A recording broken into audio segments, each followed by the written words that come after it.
You are listening to the Horse Radio Network, part of the Equine Network family.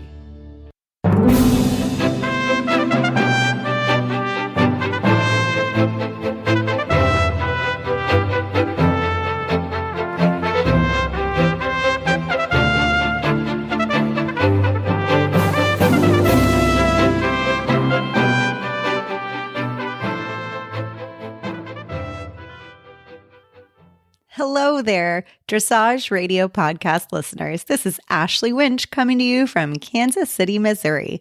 You might know me as the podcast operations coordinator here at Horse Radio Network. This week, we'll be revisiting an episode from our friends Stephanie and Aviva over at the Dressage Today podcast, where they interview Michelle King. But first, a couple words from our sponsors. She swallowed hard as they walked into the start box. She could feel his muscles tense under her leg. 5, 4, 3, 2, 1. Have a great ride. She didn't have to ask. He galloped out of the box and across the field toward their first training level course. His ears pricked. Her heart pounded. He attacked each obstacle with confidence, clearing them with room to spare. A huge smile broke out on her face as she crossed through the finish flags. She leaned forward and buried her face in his neck.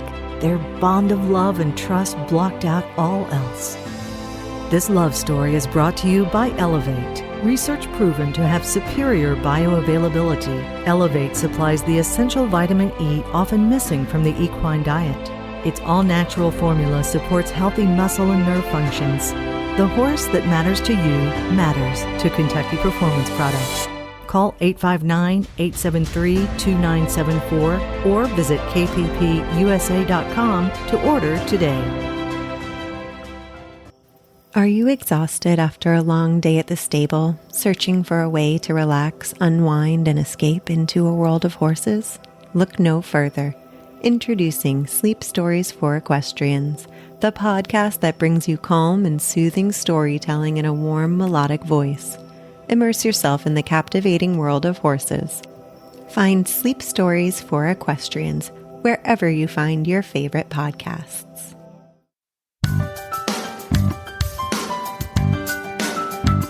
Hello, I'm Stephanie Ruff. And I'm Aviva Nebeski. We're the hosts of the Dressage Today podcast, where you can find us talking about anything and everything dressage related. Our conversations span the world of dressage, from leading riders to local level dressage heroes. We're talking training advice, showing tips, and sharing stories to inspire your own dressage journey. So tune in, then tack up. Hello and welcome to the Dressage Today podcast, sponsored by ADM.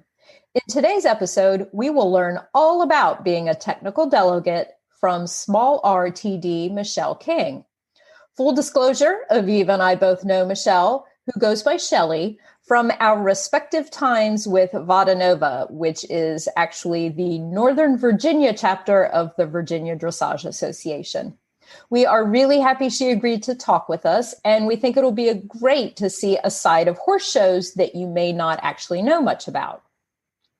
But before that, in case you haven't heard, just a few days after recording our last podcast, Aviva had quite a dramatic accident on her horse Leo that resulted in 5 broken ribs, a punctured lung, and a fractured radius and ulna that required surgery. So the important question is, Aviva, how are you feeling? Surprisingly, really, really good. It was a true accident in every sense of the word. I was on the buckle.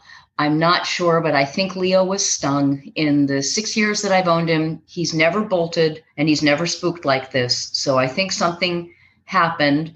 And, you know, when you're on the buckle and you try to grab the reins, you're not always really effective. And I didn't have very much time. And we went out the door to my indoor. And in my attempt to redirect him back into the indoor, I threw him off balance. So instead, I hit the door. And I think I scared him worse than I was scared. And as I was flying through the air, I actually said out loud, "Oh, this is going to be bad." Oh. But I had I had the wonderful, opportunity to ride in an ambulance, and we had to meet up in the parking lot of the McDonald's with the medic unit because I started to crash and they needed to start an IV and give me oxygen. No. And I got to go to the new hospital here in Prince George's County, the new University of Maryland shock trauma unit. So it was exciting and lots of fun. And I was very, very fortunate that honestly, most of my injuries were pretty minor. And the surgery went smoothly and I'm recovering quickly and hopefully will be riding again on July 29th. Didn't even need a chest tube. My lungs repaired themselves. The fractured ribs are repairing themselves. And I have figured out how to do absolutely everything around the farm, quote, non-weight bearing, except for riding, leading horses and picking feet. Okay. Well, and you broke your left arm, correct? Yes, and I'm right-handed, so I was lucky. The last time I got hurt, I broke my right shoulder, and that was bad. Right. So at least you still have your dominant hand. I do. Well, and that's good. My helmet was on. Good. And I'm not sure if I had been wearing a vest, if I might have been in better shape or worse shape. I have a feeling that the sound of the explosion when it opened might have scared Leo even worse. When I managed to do inventory and stand up, because of course, I was alone and not expecting anybody for hours. Poor Leo was standing halfway down the driveway, and I called him, and the sweet thing was so scared. He came trotting up to me, and I grabbed the rein with my right hand and got him into the barn and put him in his stall and went to take off his bridle. And I don't know if anybody has ever tried to take off a bridle one-handed, but honestly, you can't undo those buckles. No, I guess you can't. Now that you mention that, no, I bet you can undo those buckles. Oh, but you know what? My horse, for everything in the world, I talk about how difficult he is and everything else. Yeah. But when the things get tough, he really steps up. He stood there while I used my teeth and just stood there like a statue and let me take the bridle off. What a good boy. So, man. And as a true horse person, you're suffering from major injuries, but you're taking care of your horse. Well, yeah, I couldn't leave him in the stall with his bridle on, could I? No, of course not. That's dangerous. Of course. No. I mean, that's what we horse people do.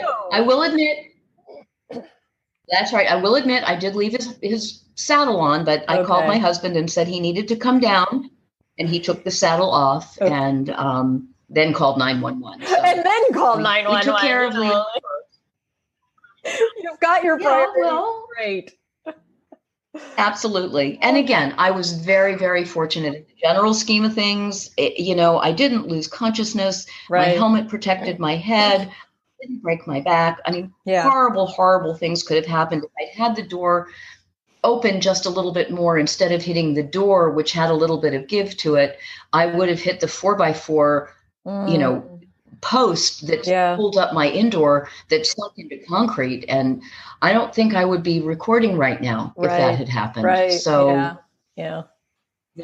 it's only, I'm going to be incapacitated for about 6 weeks, which when you're 63 years old, 6 weeks really isn't that much of a period of time in your life. Yeah, it goes fast. It does. So let's move along from that because that's not interesting. No, well, we are all very glad that you are okay.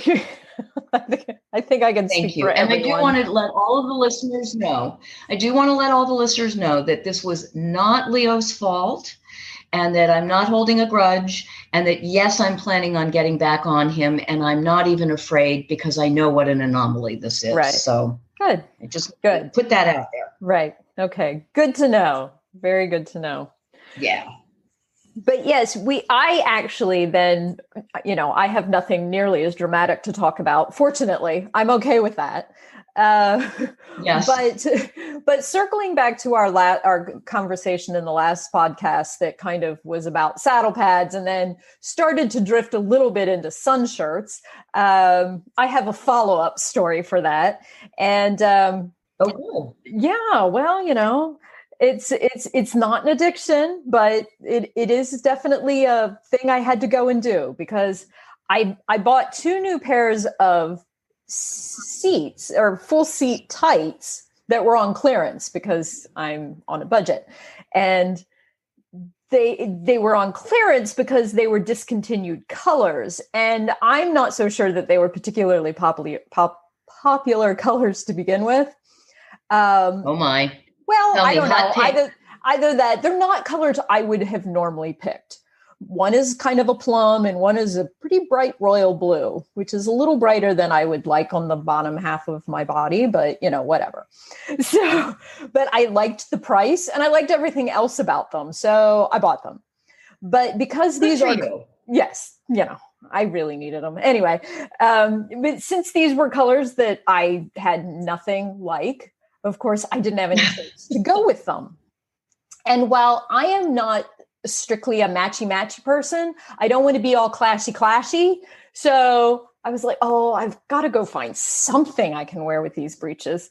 So, but of course, luckily here in Florida, we have, like our entire wardrobes are quick dry clothing and sun shirts because of, that's what it is here.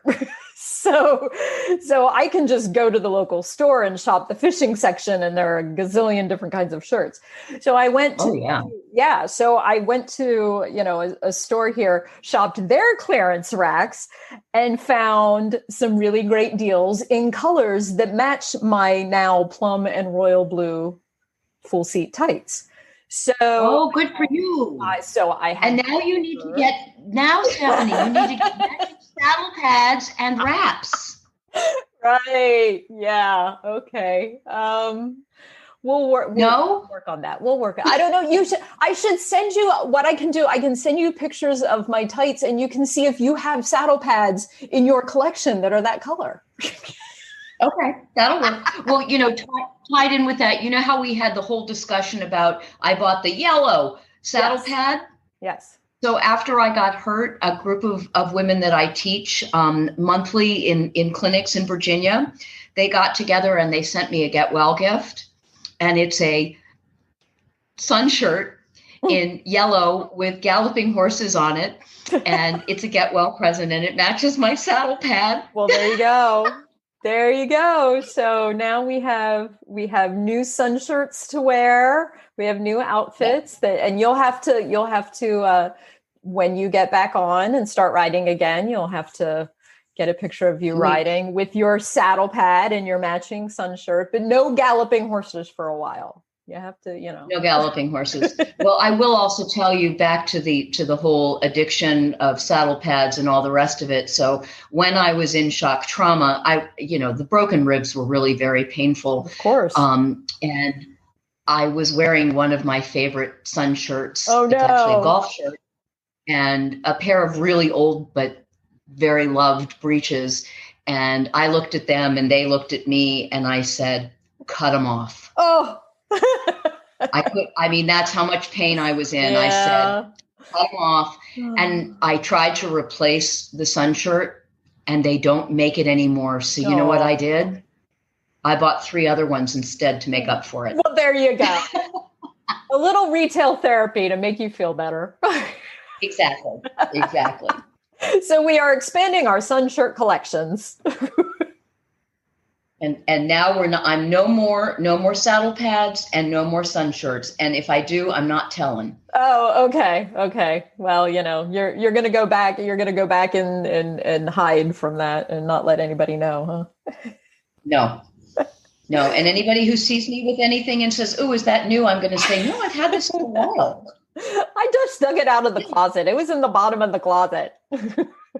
Well, the irony is that the day before I got hurt, I had a lesson and I decided to do my matchy thing.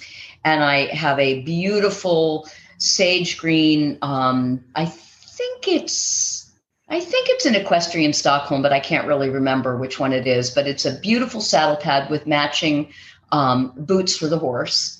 And I wore that for my lesson with a contrasting green pair of breeches and a black shirt. And my trainer, who particularly into bling or matchy-matchy, was so incredibly impressed with how gorgeous we were. Oh. So that was my last lesson before I got hurt. Ah, well, We went out with a at least bang. it looked good. That's right.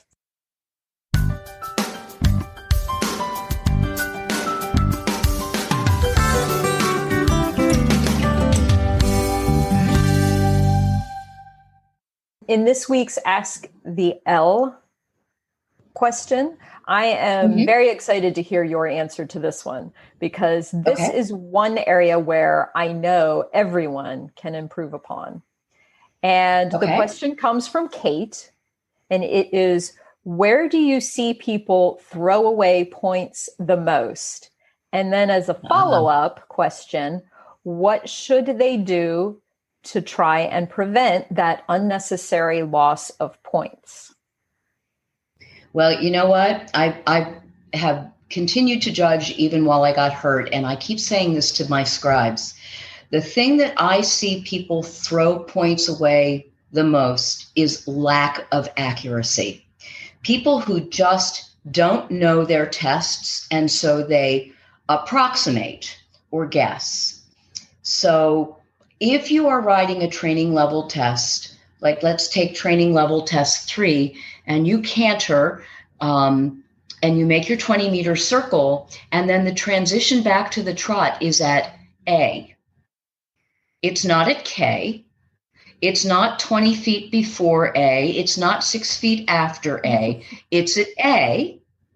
And if you're late with that transition, then when you're supposed to make the transition to your medium walk between A and K, guess what? Your transition to the walk is going to be late.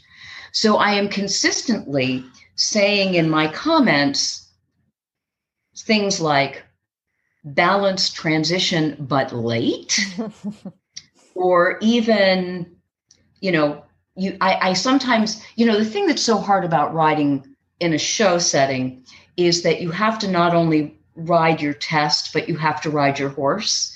So you have to be able to multitask. You have to be able to ride your horse within the movement that you are in, but you need to be thinking ahead and preparing for the next movement.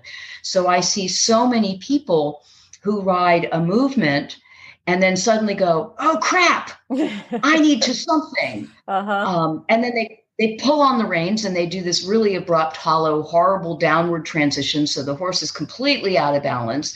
And then they struggle to get the horse back into balance. And then they don't have enough time to get the horse really back on the aids to do the next movement. Right. And so every single test movement, they're a little bit behind the 8 ball. So riding an accurate test, being aware, so many people learn tests and they learn, I'm going to go down center line and then I'm going to track right.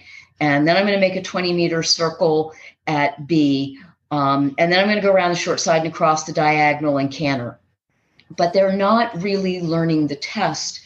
And what I recommend that riders do, and Jane Savoy used to talk about this a lot, our bodies don't know the difference between actually performing an activity and the imagery of performing an activity. So I tell my riders, before you go to bed at night, ride your test. Close your eyes, lie down, picture the arena that you're going to be competing in, or if you've never been to that venue, picture an arena and ride your test. And it's not, okay, I'm going down center line and I'm tracking right. It's I'm heading down center line. I feel my horse underneath me. My legs are evenly soft against his sides. My hands are reaching forward. I'm planning. I'm doing a little collection. I'm lifting up my rib cage, a little close of the hand, sink into the saddle. I'm halting. I'm putting both reins into my left hand. I'm dropping my right hand. I'm nodding at the judge. I'm watching to make sure that the judge acknowledges me as I'm picking up the rein.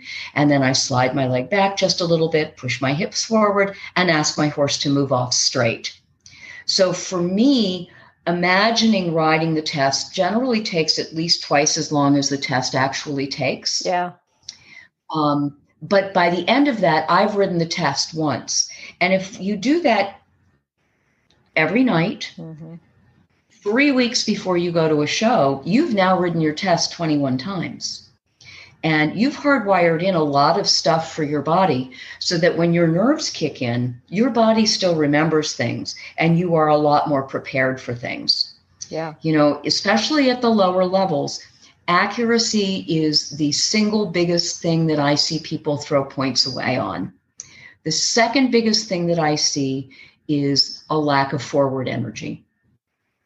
And, we all joke about the little 12-hand pony that is riding intro A in the big arena. And, you can go out to the drive-through and get something to eat and come back, and the pony is still walking across the full diagonal in a free walk. And, we laugh about it, but, honestly, a lot of those ponies are moving forward a lot more than the adult amateurs are moving forward. Yeah. And I recognize that going forward is an intimidating feel, and that we feel that if we hold our horses a little bit tighter, we have better control. But honestly, the more forward your horse goes, the less chance there is of your horse doing something naughty, and the more concentrated on you the horse is, and the more engaged the horse is. And again, talking about forward isn't talking about tempo or speed. It's talking about engagement of the hind legs. It's talking about power of pushing. And we want to see that at all the levels, even starting at intro. Horses need to, the first thing of the training pyramid is rhythm and relaxation. And that's a horse that is moving freely forward through the back. So, Kate, in answer to your question, learn to ride an accurate test. Practice your test as much as you can. Not only literally sitting on your horse and riding it. We all say, I don't want to do that because my horse is going to memorize the test. Mm-hmm. Most horses don't memorize the test.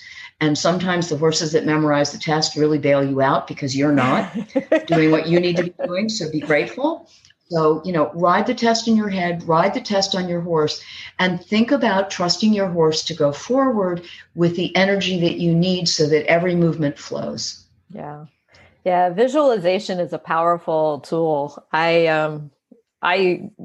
When I was shown a lot, I definitely did that. I did exactly what you said, like how you put your aids on, what you do, where are you looking, what's your horse feeling like? Oh, this is something my horse usually struggles with. So I have to do that. Yeah. And you're right. It takes a lot longer to ride it in your mind, but yes, it does make such a difference. It really, really does.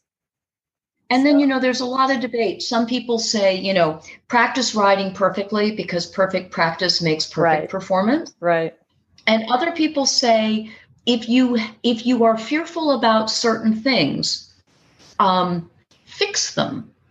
So, and I don't know that I recommend doing that when you're practicing test riding, but if there are things that you're fearful about with your horse, I know that when I used to ride my horse Freddie, when he was first broke, he was a bucker, and I started riding as an adult. And so when he started bucking, I tried to sit back and wait for him to stop bucking.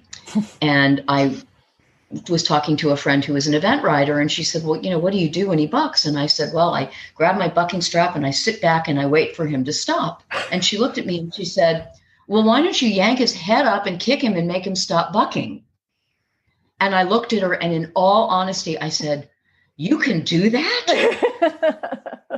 I started as an adult, and it never occurred to me that I could have that much influence on my horse. Uh-huh. So I started practicing riding bucks before I went to bed at night, because my instinct was to go basically into fetal position. Right. And I was starting to teach myself how to come out of fetal position and at least lean back. But I started imagining my horse bucking and leaning back and grabbing one rein or the other and kicking him. And I did that over and over and over and over again. And eventually it became a more natural reaction to me. Now, when I sit on a bucking horse, of course, my first instinct is always to go into fetal position, but my second reaction is get out of that fetal position, sit back, yank the rein, and kick your horse. And it has really stood me in good stead. Yeah. So for those of you who start thinking about, maybe I should practice riding through all the mistakes my horse makes, don't do that when practicing your test. Do that separately. Yeah. Very good advice once again. So if you have a question about showing or judging, feel free to email me at sruff@equinenetwork.com or reach out to us on DT's social media. When we return, we'll have our conversation with Michelle King. Gastric support just got easy. Forage First GS by ADM helps provide gastric support for horses of all ages and performance levels. Performance horses today have high energy requirements and face many stressors, including exercise, hauling, and stall confinement. An estimated 90% of performance horses face stomach discomfort caused by gastric distress, which can negatively affect their performance, attitude, and overall health. The unique triple action blend of ingredients in ADM's Forage First GS supplement helps support a healthy gastric pH while protecting and strengthening the stomach lining, helping keep your horse happy and performing at its best. Forage First GS, gastric support for the one you love the most. Learn more and find your dealer at admequine.com. Michelle King, who received her Dressage R TD license in 2014, is an adult amateur rider who has competed through second level. She has been on VADA Nova's board of directors since 2004, including a 3-year stint as president, is currently vice president of the Virginia Dressage Association, and serves on the USDF's TD committees, is vice chair of the USDF's Rules Advisory Working Group, and a member of the USEF Rules Advisory Working Group. She has been a USDF PM delegate on and off for a number of years. Michelle retired in 2010 after working for the federal government for over 30 years. For most of her career, she worked at a federal law enforcement agency, serving as an HR program manager and the Associate Chief Counsel for Administration. She finds her legal training and mediation experience most useful for her role as a TD. In that capacity, she has traveled from Massachusetts to Florida and loves the opportunity to meet and interact with fellow horse enthusiasts. So, Michelle, I want to thank you so much for joining us today. I can't wait to learn about all things TD oriented. But before we get into the nitty gritty of that, could you tell us a little bit about how you got involved in horses and then more specifically in dressage? Sure. I grew up as an animal loving and in particular horse loving kid in a family that did not like animals very, very much. And so, like all horse crazy kids, we do what we can to ride. And when my parents thought going to summer camp would be a good thing, I said, only if there are horses. And so after I think 1 year at summer camp, I stopped doing everything but hanging around the horses and became a barn brat. We rode Western and played cowboys and had a great time. And I did that till I was 15, old enough to have to get a paid summer job. Stopped riding, always loved horses. And when I was getting ready to go to college, I looked at the school's requirements and there was a PE requirement. And I'm not the world's most physical person. And I studied further and I discovered horseback riding met that criteria. Wow. So I signed up with enthusiasm and I actually decided to take some lessons the summer before because I had never ridden English. So I did it and I loved it. And I then stopped for the rest of my college years and went to law school and moved to DC and ran into friends who were trail riding in Rock Creek Park. So they invited me along and the owner said, well, you haven't been on a horse in a while. You better take lessons. So I did, and I did the hunter jumper stuff and I evented a little. And then the fences got big and scary. And I said, let's keep all the horse's legs on the ground. And so, welcome to dressage. That happens to a lot of us. Oh, yeah. Especially as we get older. Exactly. So then, can you tell us exactly what is a technical delegate and why is it an important part of a horse show? So a technical delegate is a USEF, U.S. Equestrian Federation licensed official. And I explain it to people by sort of saying we're the referee or the umpire. Not quite right, but a general sense. But basically, our job is to protect the welfare of the horse, to ensure that there's a level playing field for all competitors, and help show management and judges apply the rules fairly to all competitors. What made you decide to go into being a technical delegate? I know there's so many rules. It just feels overwhelming to me. Well, I knew I was heading towards retirement. I had worked for the federal government ultimately for 32 years. I'm a lawyer by training and also did a lot of HR work. So I did mediation, which I really enjoyed. And I knew I was showing, but not enough to ever think that being a judge was my future retirement career path. But when I thought about my skill sets and my legal background, coupled with some of the mediation, other things I had done, I thought that might be a good fit. And so I just started pursuing the prerequisites, and it seemed like it was a good fit.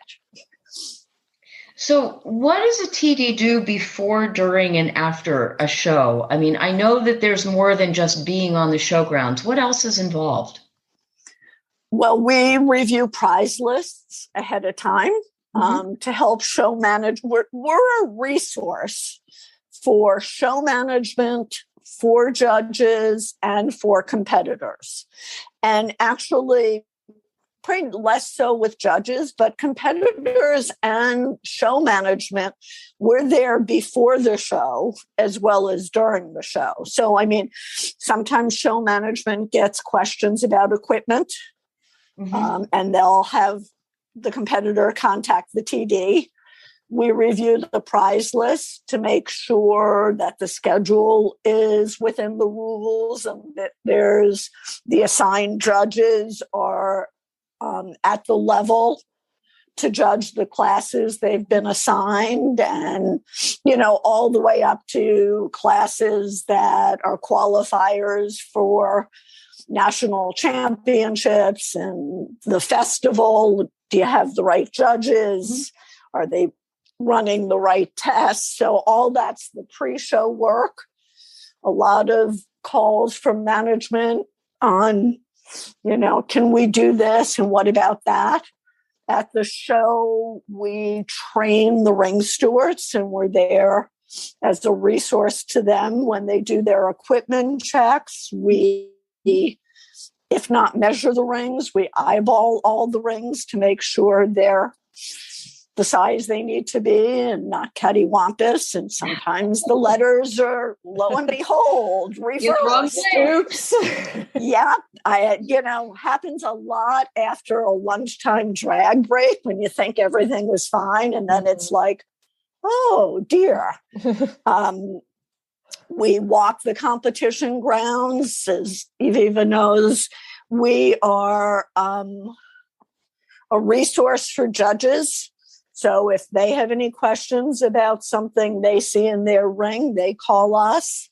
Show management uses us to problem solve. There's been a thunderstorm. The show has to get put on hold. We work with show management about that. And then how do we reschedule? And what do we do if there's no lighting and it was a 3-hour hold? And now we're looking at dark, no lights, gee, maybe we better run the classes that are qualifiers first. It's that kind of collaborative effort to make sure what we're doing within the rules, but best serves the competitors, the horses, and show management. And then after the show, reports. We're required to do a very comprehensive report on the competition. And that's actually available once it gets reviewed, and it gets posted on the U.S. Equestrian Federation's website, and anybody can research a show by competition number and see how it did in terms of complying with all the rules. Oh, wow. So what's the most common kind of question you get from a competitor? Tack. Tack. Okay. Tack. And I imagine, and dress. I was going to say in jacket colors nowadays, right? Oh, but that's going to change. Yay. It is? It is, yes. There's new dress rules coming out December 1st, I believe. Breeches can now be dark as well as light. Really? Oh my. Wow. Yeah, for those slobs like me who don't do well in white breeches. Yeah, I'm thinking light gray, medium gray. So lots of changes. And that's the key, is keeping current in all the rules. There are certain things competitors remember that haven't been in effect forever. Bits of mixed metals sticks in people's minds, and that has not been a rule since I've been a TD. So it's pretty funny, the things you still hear. I thought that was still a rule. Okay. Yeah. Nope. Well, now even you've learned something, Aviva. Absolutely. That's what we're here for. That's right. Education. I view the job as one of education. And, sometimes you've got to, the show has to eliminate a competitor. Sometimes you just can't avoid it. The rule is that clear. But wherever we can educate, that's the goal. Yeah. Yeah. Things like boots on. Right. And blood. Blood. Yeah. And too long. And when even there's an opportunity to educate, because sometimes the blood is, the horse kicked himself and just interfered.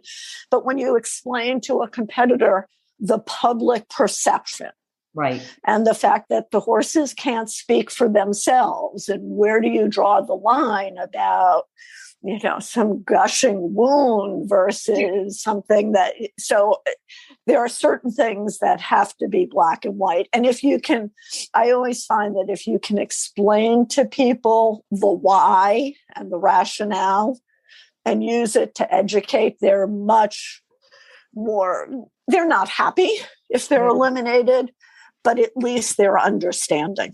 They're much more accepting. Yeah. Now, are you able to actually eliminate riders, or do judges do it, or do you both have your own different ways of elimination? So it's a great question. We TDs never get to eliminate. Oh, okay. We are advisors only. So inside the sandbox, it's the judge and only the judge. Okay.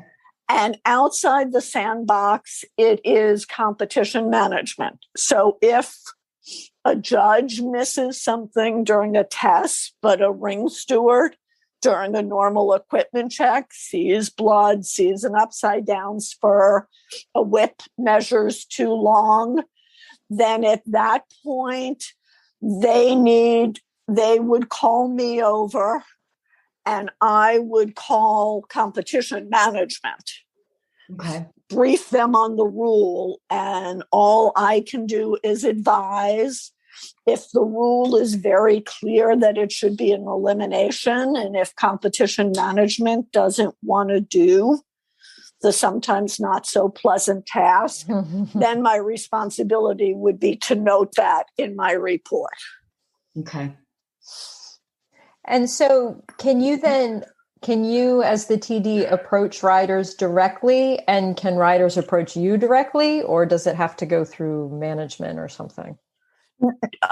So the easiest part, I think the answer is yes on both ends. And certainly every TD I've worked with, and it's my way of operating as well, we want competitors to approach us. And in fact, one of the things, I'm on the USDF TD committee, and one of the things that we came up with was a little sign that we post, a little flyer that we post at shows where the scoreboard and other signs are, where we say, hi, the TD for this show is, and you fill in your name and number and explain what we're there for.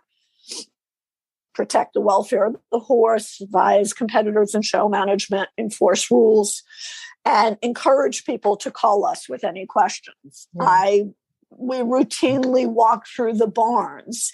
It's a good way to see what the equipment looks like, but it's also just to get a pulse of the show. Are the competitors happy? I'll say, how's your day going? Everything good? Any concerns? So yeah, I think being proactive and being out there and a friendly face that people know they can approach me. Yeah. And yes. I was going to say, I bet that probably makes a big difference that you are a visible presence, just, wandering around and, yeah, like you said, taking that proactive stance and making yourself available. That probably makes a big difference and makes it not quite so intimidating then, especially maybe to a new rider or someone new to showing at that level. Absolutely. I think we wrote a few years ago, the TD committee wrote an article for the USDF magazine on the job of a TD. Mm-hmm. And I don't remember if we ended up doing this, but there was a line that said, oh no, watch out, here comes the police. Right. Right.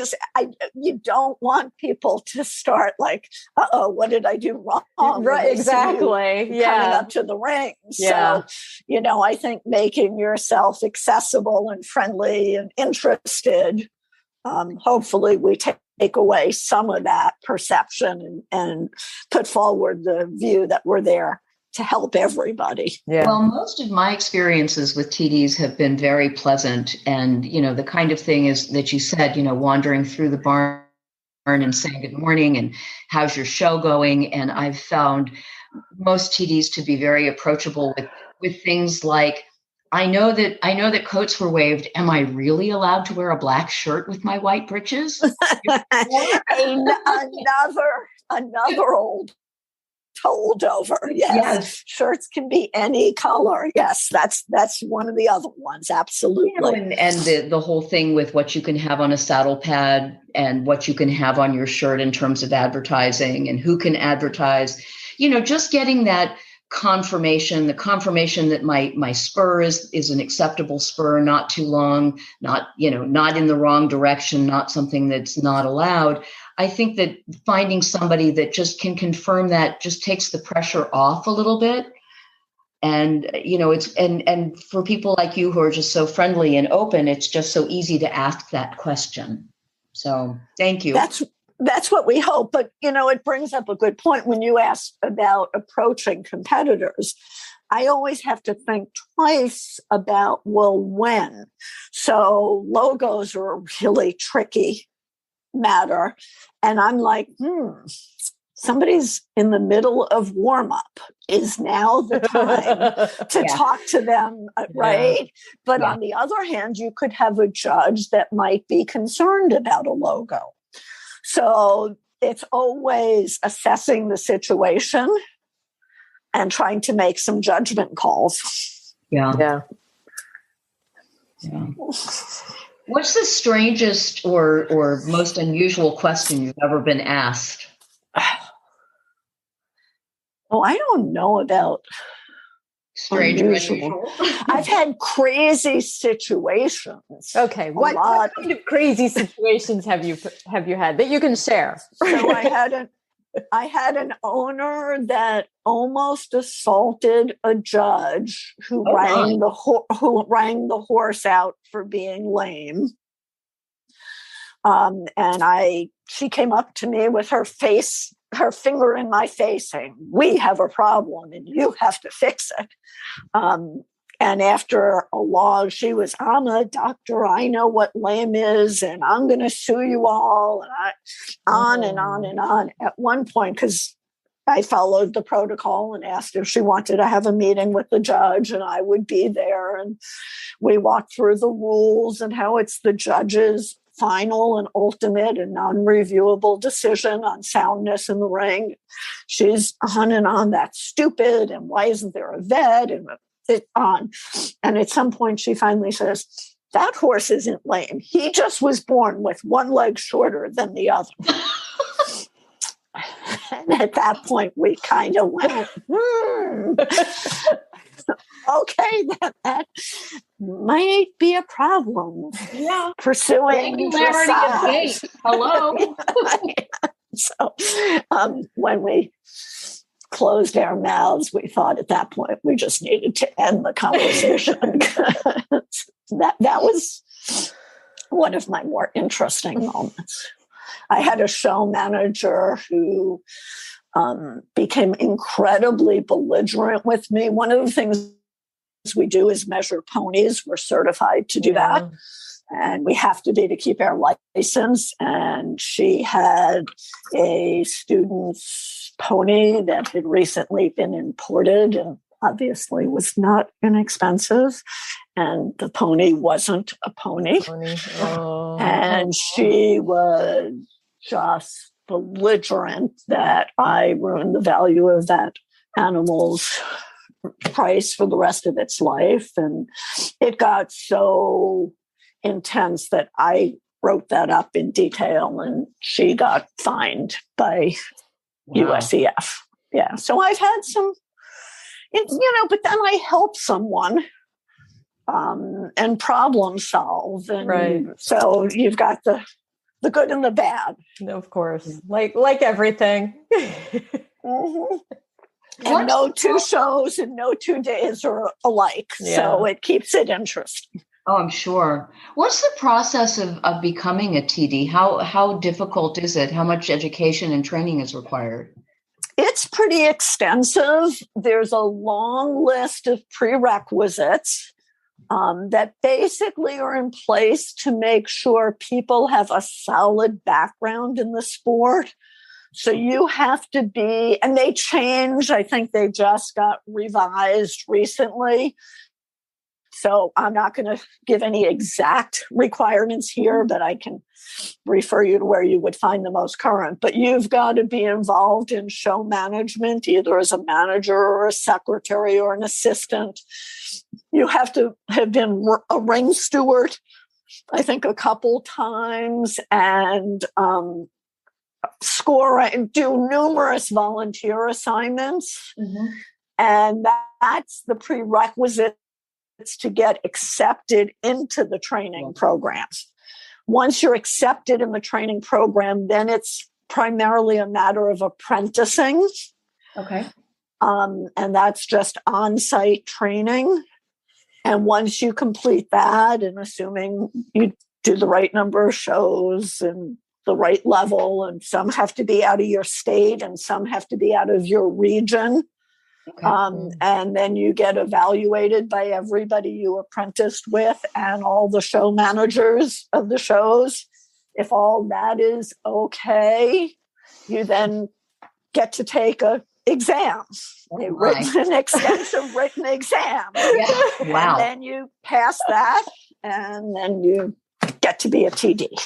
And is there education for you as well, things that you're required to do to keep the license? Yep. There's a clinic requirement every 3 years, as well as a recertification of your pony measurements. So, wow. And that's a hands-on practical exam where we go out and they line up a barn for us to go to. And the last time I did it, it was in the snowy, freezing temperatures of outside Salt Lake City, where we couldn't find any of the whorls, the markings on the ponies, because their coats were so thick. So much hair. Dressage horses don't look like this. And then if you're crazy enough, you start out and you're a small R. TD, and then if you're crazy enough, like I'm in the middle of doing now, you decide, well, what the heck, might as well put in for promotion. So you start the process all over again. Oh my goodness. So becoming a lawyer was probably easier, right? Well, I don't know about the bar exam. Okay, maybe not. Although I was pretty panicked about taking my test. I kept saying, I haven't taken a test in 30 years or something. Yeah, it was right. Yeah. No, I hear having you. Terrified us all. Why would anybody want to be want to do this? That was my question. If you like being involved in horse shows, getting to meet people, travel. I mean, we have to get hired by the shows, so you have to sort of get known. And as you get more known, the universe that you get to work expands. One of my most exciting things was I was the TD for what I think was the first dressage show that started up after the pandemic freeze. There were other shows that weekend, but this one started on Friday. So we're pretty convinced we were the first show back. And that was in Minnesota. Yeah. That was in Minnesota. I think they couldn't find anybody else stupid enough or brave enough or willing enough to work. And I knew the show manager from working with her in Florida. So she called me up and I flew to Minnesota. And so I feel like that was a contribution to the sport that was important for me to make. And I think that's why I TD.